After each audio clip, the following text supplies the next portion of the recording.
नाज़रीन, जैसा कि मैं आपको बता रहा था कि आज हमारे साथ स्टूडियो में मौजूद हैं आले नबी औलाद अली शहज़ादा गौसुल वरा मरूफ आलम दीन पीर सैयद ज़ाहिद मोहिउद्दीन शाह साहिब। आज हम इत्काफ़ के हवाला से किबला शाह जी से बात करेंगे। जैसा कि आपको पता है कि रमज़ानुल मुबारक का जो दूसरा अशरा है वो अपने इख्तितामी मराहल में है और आखिरी अशरे में जो लोग मर्द व ख़वातीन हैं वो ज़्यादा तादाद में जो है वो इत्काफ़ करते हैं। तो किबला शाह जी से आज इत्काफ़ के हवाला से बात करते हैं। शाह जी, बताइएगा कि इत्काफ़ क्यों किया जाता है? जी माशाल्लाह, ये आपने बहुत अच्छा सवाल किया। इस सवाल की ज़रूरत भी थी क्योंकि ये रमज़ानुल मुबारक हमारी ज़िंदगी से गुज़र रहा है और दूसरा अशरा जो है वो आखिरी मराहल पर है और तीसरे अशरे के दिन अभी शुरू होने वाले हैं, क्योंकि तीसरे अशरे में ही इत्काफ़ किया जाता है। ये बहुत अच्छा सवाल है कि आपने ये किया और नाज़रीन को इत्काफ़ पर बैठने से पहले पहले मालूमात मिल जाएंगी। और इत्काफ़, जैसे आपने पूछा कि इत्काफ़ क्यों किया जाता है, इत्काफ़ इसलिए किया जाता है कि रसूल अल्लाह की हदीस के मुताबिक ये आखिरी अशरे के अंदर वो कदर वाली जो रात जिसके मतलब मेरे आका ने फरमाया कि वो इस रात को ताक रातों में तलाश करो। ये रसूल अल्लाह की हदीस के मुताबिक आखिरी अशरे में ही ये ताक रात आती है, जिसे 27वीं रात लोग कहते हैं। और ये वो रात है जिस रात को अल्लाह ताला ने अपने कुरान मजीद फुरकान हमीद को मुकम्मल अपने प्यारे हबीब सल्लल्लाहु अलैहि वसल्लम पर मुकम्मल कर दिया। और ये आखिरी अशरा में जो इत्काफ़ किया जाता है इसलिए किया जाता है कि रसूलुल्लाह अपनी ज़िंदगी में इस अशरे में लाजमी, यानी कि आखिरी 10 दिन जो होते थे अल्लाह की बारगाह में इत्काफ़ करते थे और इत्काफ़ में बैठकर रसूलुल्लाह सल्लल्लाहु अलैहि वसल्लम अल्लाह की इबादत किया करते थे और अल्लाह तबारक व तआला को राज़ी करते थे। और जैसे रसूलुल्लाह की हदीस मुबारक है ना, रसूलुल्लाह ने फरमाया कि जो बंदा इत्काफ़ करता है रमज़ान मुबारक के आखिरी 10 दिनों के अंदर जो इत्काफ़ किया जाता है, इत्काफ़ में अल्लाह ताला बंदे को इनाम ये देता है कि 2 मकबूल हज और 2 उम्रे का सवाब जो अल्लाह तबारक व तआला बंदे के नामा ईमाल में लिख देता है। सुभान अल्लाह। देखें शाह जी, सरकार की कमाल लजपाली देखिए कि अपनी उम्मत के लिए सरकार ने कैसे कैसे इनामात रखे हैं। अच्छा शाह जी, जैसा कि मतलब इबादत की जो इकसाम होती हैं, मतलब नफली इबादत होती है, फ़र्ज़ी इबादत होती है, इसी तरह इत्काफ़ की भी कोई इकसाम है? जी, इसी तरह इत्काफ़ की भी 3 इकसाम है। एक इत्काफ़ की इकसाम है सुन्नत, और दूसरी है नफल, और तीसरी है वाजिब।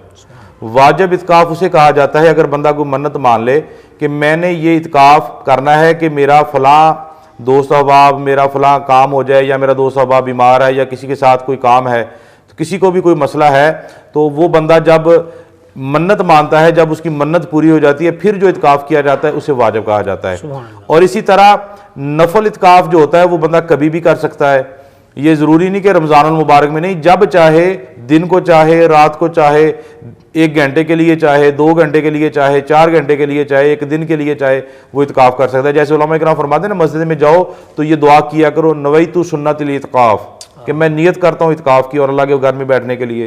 तो ये जो इत्काफ़ होता है ये नफली इत्काफ़ होता है। फिर इसके बाद जिस इत्काफ़ के बारे में आपने पूछा है, ये इत्काफ़ सुन्नत इत्काफ़ है। ये रमज़ानुल मुबारक के आखिरी 10 दिनों में इत्काफ़ किया जाता है, क्योंकि इस इत्काफ़ को मेरे आका अलैहिस्सलातु वस्सलाम ने पाबंदी से किया और ज़िंदगी में किया, लेकिन 1-2 वो जंगात गज़वात के कोई मामला थे जिस पर आका अलैहिस्सलातु वस्सलाम वापस आए, तो दिन गुजर गए तो सरकार ने नहीं इत्काफ़ किया था। लेकिन आका अलैहिस्सलातु वस्सलाम ने अपनी ज़िंदगी में ये 10 दिनों का इत्काफ़ जो है वो आपने किया है, रमज़ानुल मुबारक के आखिरी अशरे का। सुभान अल्लाह। नाज़रीन, किबला पीर सैयद ज़ाहिद मोहिउद्दीन शाह साहब से गुफ्तगू का ये जो सिलसिला है वो जारी रहेगा, लेकिन यहाँ पर वक्त हुआ चाहता है एक छोटे से ब्रेक का। हमारे साथ रहिएगा। मेरा पार्लर मेरे पास, golden pearl whitening urgent facial, love your skin. तुम्हारे कंधों पे मतलब डैंड्रफ वापस? कल ही तो शैम्पू किया था। तो शैम्पू बदलो और ले आओ हेड एंड शोल्डर्स। इसका बाकायदा इस्तेमाल करें, खुश्की के जर्म्स पर असर 100% तक, खुश्की मिटाए और लौटने से रोके। हेड एंड शोल्डर्स, कंधे से बोझ हटा दे। वेलकम बैक नाज़रीन, आज हमारे साथ स्टूडियो में मौजूद हैं आले नबी औलाद अली मरूफ आलम दीन पीर सैयद ज़ाहिद मोहिउद्दीन शाह साहब। आपसे इत्काफ़ के हवाला से जो है वो गुफ्तगू हो रही है। अच्छा किबला शाह जी, बताइएगा कि जैसा कि आपने गुज़श्ता प्रोग्राम में बताया था कि रमज़ानुल मुबारक में दुरूद पाक जो है वो कसरत से पढ़ना चाहिए, इसी तरह सर आप बताइएगा कि इत्काफ़ में कौन कौन सी जो इबादत हैं वो करनी चाहिए? रमज़ानुल मुबारक का जो इत्काफ़ हम करते हैं, इनमें जो इबादत हैं वो सबसे पहली इबादत ये है कि 5 वक्त की नमाज जो है वो हमें बाजमात मर्दों को पढ़नी होगी। जब इत्काफ़ में बैठे हैं तो 5 वक्त की बाजमात नमाज अदा करेंगे। अगर ख़वातीन अपने घरों में बैठी हैं फिर वो अजान के बाद अपनी नमाज 5 वक्त की नमाज पढ़ेंगी और फिर इसके बाद इत्काफ़ में बैठकर नमाज तरावी जो है उसका अहतमाम करना पड़ेगा। मस्जिदों में तो वैसे होता है, घरों में जो ख़वातीन बैठती हैं उनको भी नमाज तरावी जो है 20 रकत नमाज तरावी पढ़नी चाहिए। फिर इसी तरह अगला जो अमल है वो नफली इबादत है। अगर आपको फुर्सत मिले, टाइम मिले, फजूल ना बैठें बल्कि फ़ौरन आप नफल पढ़ने शुरू कर दें। फिर इसके बाद अगला जो अमल है, बेहतरीन अमल, कुरान मजीद फुरकान हमीद की तलावत है। कुरान मजीद की तलावत आपने इस अंदाज से करनी है, उसको तर्जमे के साथ पढ़ना है ताकि अहबाब को कुरान मजीद पढ़ने की समझ आ जाए कुरान क्या कह रहा है बंदे को। बंदा खुदा कुरान कहता है कि मैं तेरे साथ बड़ा प्यार करता हूं, ताकि वो कुरान की जो बोली है, कुरान इंसान को जो मुखातब कर रहा है अपनी तरफ, तो इंसान को पता होना चाहिए। और फिर इसके साथ दुआओं का ज्यादा करना है। इत्काफ में बैठकर अपने लिए भी दुआएं करनी है, अपने इलाके वालों के लिए भी दुआएं करनी है, सभी अहबाब के लिए आपने दुआएं करनी है। फिर इसके बाद आप खुद भी इल्म हासिल करें और अपने साथ जो अहबाब बैठते हैं उनको भी दीन इस्लाम की तबलीग दे सकते हैं। तो दुआओं के हवाले से मेरे जहन में एक बात आ गई। अक्सर ना लोग दुआएं करते हैं, ये यानी कि रमज़ान मुबारक शुरू हुआ है ना, लोगों की कसरत हो गई है दुआओं में, दुआएं पढ़नी करनी शुरू कर दी हैं। कुछ लोग ऐसे होते हैं दुआएं करते करते मजूस हो जाते हैं, जी मैंने दुआएं कर ली हैं, मेरे औलाद नहीं है, मैंने दुआ कबूल नहीं मेरी हो रही, मैं रात हज्जत के वक्त भी उठा मैंने दुआएं की, मैं फलां पाक धरती पे गया मैंने दुआएं की, मैं फलां जगह पे गया मैंने दुआएं की, मेरी दुआ कबूल नहीं हो रही। इसके मतलब मैं हदीस सरकार की बयान करनी चाहूँगा। रसूलुल्लाह सल्लल्लाहु अलैहि वसल्लम ने फरमाया कि अल्लाह तबारक व तआला को अपने बंदों से बड़ी मोहब्बत है।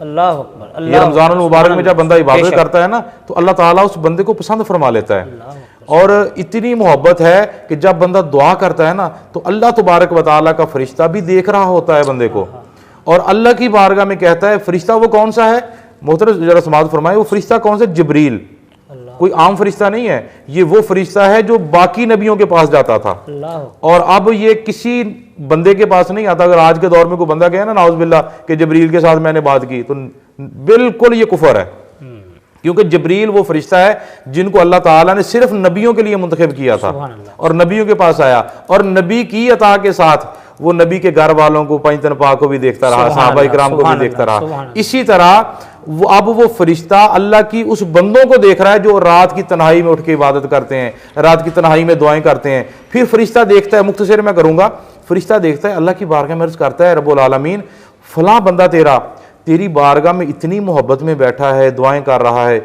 और तू भी उसकी दुआओं को सुन रहा है। देखें ना अल्लाह की मोहब्बत का अंदाज देखें। फरिश्ता कहता है या अल्लाह वो बंदा तेरे साथ मोहब्बत करता है, तेरी भी उसके साथ मोहब्बत है, वो दुआ करता है, तू उसकी दुआ को सुन रहा है और तू खुश हो रहा है, या अल्लाह बता क्या उसको जो मांग रहा है उसे दे दिया जाए। अल्लाह फरमाता नहीं, रुक जाओ। फरिश्ता कहता है या अल्लाह वो कितने दिनों से रो रहा है, लोग उसे तरह तरह के ताने दे रहे हैं कि तू कहता है मैं खुदा से मोहब्बत करता हूं, खुदा मेरे साथ मोहब्बत कर रहा है, तेरी दुआ तो कबूल नहीं हो रही, अब क्या मामला है। वो बंदा बेचारा खामोश हो जाता है और अल्लाह तबारक व तआला की बारगाह में फरिश्ता कहता है या अल्लाह इसमें तेरी हिकमत क्या है। अल्लाह फरमाता है मेरे फरिश्ते, मेरे मलाइका सुन, वो मेरा बंदा जब मेरे लिए मेरी बारगाह में दुआ करता है ना, उसका दुआ करना, उसका बार बार मेरी तरफ तवज्जो करना मैं खुदा को बड़ा पसंद आ गया है। मैं उसकी आवाज़ सुनता हूँ तो मैं खुश हो जाता हूँ, मैं चाहता ये हूँ वो मुझसे बार बार मांगता रहे, मैं खुदा उसकी आवाज़ को सुनता रहूँ। अगर मैंने उसे दे दिया हो सकता है दोबारा वो आवाज़ उसकी ना आए। फिर आका अलैहिस्सलाम, हदीस ये लंबी है, आका फरमाते हैं जब मैदान माशर लगा होगा ना तो सारे लोग जन्नत में जा रहे होंगे, अल्लाह तबारक व तआला उन बंदों को बुलाएगा जो बार बार दुआएं करते थे, उनकी दुआएं कबूल नहीं होती थी। अल्लाह तबारक व तआला उनकी एक एक दुआ उनको याद करवाएगा। अल्लाह फरमाएगा मेरे बंदे तूने फलां टाइम मेरे लिए मेरी बारगाह में ये दुआ की थी। बंदा कहेगा जी रब्बुल आलमीन मैंने की थी, फलां ये दुआ की थी, ये दुआ की। एक एक दुआ के बारे में अल्लाह तबारक व तआला बंदे से पूछेगा। आगे वाली बात यह है कि जब ये सारी दुआओं के बारे में बंदे से पूछा जाएगा ना तो बंदा कहेगा जी बिल्कुल रब्बुल आलमीन मैंने ये दुआ की थी। अल्लाह फरमाएगा फरिश्ते, बंदा खुदा वो सामने देख। अब वो बंदा देखेगा, उसे एक बहुत प्यारा मकाम उसे हासिल हो जाएगा। अल्लाह फरमाएगा ये तेरा मकाम है। फिर अल्लाह फरमाएगा इसके आगे देख, फिर इसके आगे देख, फिर इसके आगे। जब एक एक मकाम उसे नजर आ जाएगा ना तो अल्लाह फरमाएगा ऐ मेरे बंदे वो जो तूने दुनिया में दुआएं की थी, जो तेरी दुआ नहीं पूरी हुई थी, उस दुआ के बदले मैंने ये तेरा एक एक दर्जा बुलंद कर दिया, ये मैंने तेरे लिए दर्जे तैयार करके रखे हैं, ये तेरा मकाम है। अब वो बंदा कहेगा या अल्लाह काश दुनिया में मेरी फलां दुआ पूरी ना हुई होती, काश मेरी फलां पूरी ना हुई होती, तो यहाँ पर मुझे ये मकाम हासिल हो जाता है। सुभान अल्लाह, सुभान अल्लाह। अच्छा किबला शाह जी, कमाल गुफ्तगू आप फरमा रहे हैं, अल्लाह पाक आपके इल्म में, आपकी उम्र में मज़ीद बरकतें वुसअत अता फरमाए। अच्छा शाह जी, इत्काफ़ में किन किन चीज़ों की ज़रूरत होती है? इत्काफ़ में बैठने के लिए सबसे पहले इंसान को नियत करना होगी, इजाज़त लेना होगी। अगर मर्द है तो अपनी बीवी से, अगर शादीशुदा है तो बीवी से बातचीत करेगा, उससे राज़ी करके फिर इत्काफ़ में जाएगा। अगर औरत है अपने शोहर से इजाज़त लेगी, अगर शोहर उसे इजाज़त नहीं देगा तो इत्काफ़ में नहीं बैठ सकती। अगर ये मसला एक ज़रूरी है, अगर मर्द ने इजाज़त दे दी औरत को बैठने की, फिर थोड़ी देर के बाद या कुछ दिनों के बाद आपस में उनमें झगड़ा हो गया, तो किसी बात पर झगड़ा हो गया, शोहर गुस्से में आके कह दे कि मैं तुझे इत्काफ़ में बैठने की इजाज़त नहीं देता, अगर उस मसले के अंदर, उस लड़ाई के अंदर शरई उज़र है तो फिर औरत इत्काफ़ में नहीं बैठ सकती। अगर शरई उज़र नहीं है तो फिर मर्द जो मर्जी कह दे, फिर औरत इत्काफ़ में बैठ सकती है अगर शादीशुदा है। अगर शादीशुदा कुंवारी लड़की जो है, इसके लिए उम्र की भी हद है। लड़की जो है वो 9 साल से ऊपर हो, मर्द जो है यानी कि बच्चा जो है वो 7 साल से ऊपर हो, इत्काफ़ में बैठ सकता है। और इसके साथ शर्त ये है कि इत्काफ़ में बैठने के लिए अक्लमंद का होना ज़रूरी है, नमाज पढ़ना ज़रूरी है, रोज़े रखना ज़रूरी है, और इत्काफ़ में जिन जिन चीज़ों की ज़रूरत है वो कुरान मजीद अपने साथ लेकर जाना है, अपने पहनने वाले कपड़े साथ लेकर जाने हैं, जिस्म का पाक साफ़ होना ज़रूरी है, और रोज़ेदार होना ज़रूरी है, नमाज तरावी अदा करता हो, रोज़ा रखता हो, अल्लाह तबारक व तआला के दीन पर अमल करता हो, रसूलुल्लाह का ग़ुलाम हो, मुसलमान हो। अच्छा शाह जी, एक और चीज़ देखने में आती है कि कुछ सनाखान हज़रात जब वो इत्काफ़ करते हैं तो मैंने देखा है कि वो दौरान इत्काफ़ जो है वो लाउड स्पीकर ऑन करके जो है वो सरकार की बारगाह में हदिया अक़ीदत पेश करते हैं, नाशरी पढ़ते हैं। तो क्या दौरान इत्काफ़ जो है वो लाउड स्पीकर में नाशरी पढ़ सकता है बंदा? जी, मैं नाज़रीन को ये मुख्तसर सा जवाब देना चाहूँगा कि जब इत्काफ़ में बंदा बैठता है तो उसका मतलब ये होता है कि दुनिया से उसका राब्ता कट गया। अब वो अपने चेहरा नहीं किसी को दिखा सकता, तो आवाज़ यानी कि जब किसी के सवाल का जवाब नहीं दे सकता, किसी फैसले में नहीं जा सकता, किसी तरह की ऐसी बात जो लोगों तक पहुँचे वो नहीं कर सकता। अगर इत्काफ़ में बंदा बैठा, एक सहाबी का वाक़या है मेरे ज़हन में कि वो अपने इलाके में बैठा था, तो कुछ दिन अज़ान मस्जिद में ना हुई तो एक सहाबी सरकार की बारगाह में आ गया, अर्ज़ की या रसूलल्लाह कि मस्जिद में अज़ान नहीं हो रही। मस्जिद में कोई नहीं, आका ने पूछा, उसने कहा जी एक बंदा इत्काफ़ में बैठा है, उसके पास सरकार ने पैगाम भेजा। उसने कहा जी मैं इत्काफ़ में बैठा हूँ। तो जब सरकार की बारगाह में पैगाम आया तो रसूलुल्लाह सल्लल्लाहु अलैहि वसल्लम ने उसके पैगाम को सुना, और सरकार ने ये नहीं कहा कि उसे कहो कि रोज़ाना अज़ान दिया करे, बल्कि सरकार ने उसके लिए बख्शिश की, मग़फ़िरत की दुआ की। अगर एक सहाबी को इस अज़ान देने की इजाज़त ना मिली, आज के दौर में बंदा अपनी आवाज़ की नुमाइश करे स्पीकरों में, अगर नात पढ़नी है वो अलहदा बैठ के भी पढ़ सकता है। इत्काफ़ में इबादत ही तो करनी है ना, वो अलहदगी में बैठ के कर ले, हदीस पढ़ ले, कुरान की तिलावत कर ले, नातें पढ़ ले, जो भी पढ़ना वो अलहदा बैठ के भी पढ़ सकता है।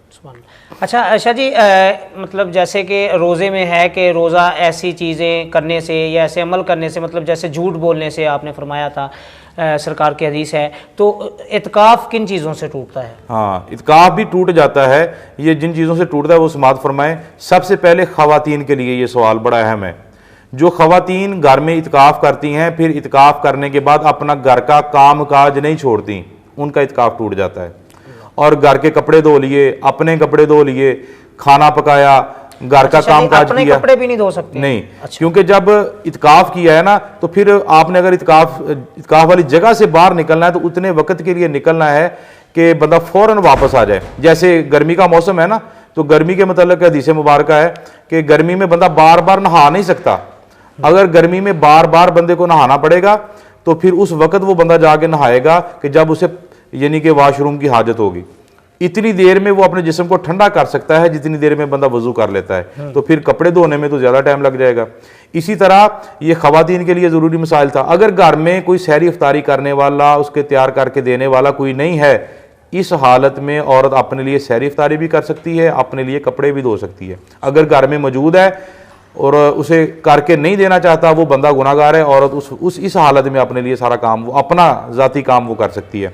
इसी तरह इत्काफ़ जो टूटता है मर्द हज़रात के लिए भी, औरत हज़रात के लिए भी, वो दिखावा है कि मैं इत्काफ़ करूँगा, लोग मेरी तारीफ़ें करेंगे। इसमें अगर दिखावा आ जाएगा तो इत्काफ़ टूट जाएगा।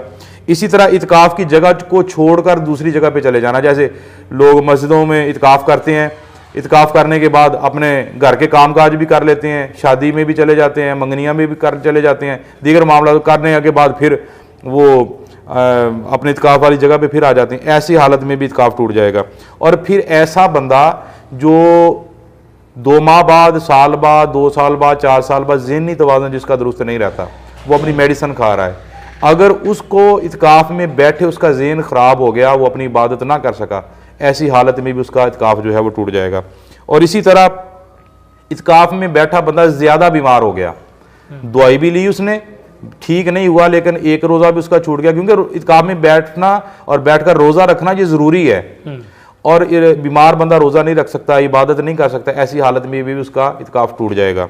और फिर इसी तरह बंदा इस्लाम के मुखालफ कोई ऐसी बात कर बैठता है जिससे उससे गुस्ताखी हो जाती है, उसका इत्काफ टूट जाएगा, दोबारा वो तौबा ताइब होगा।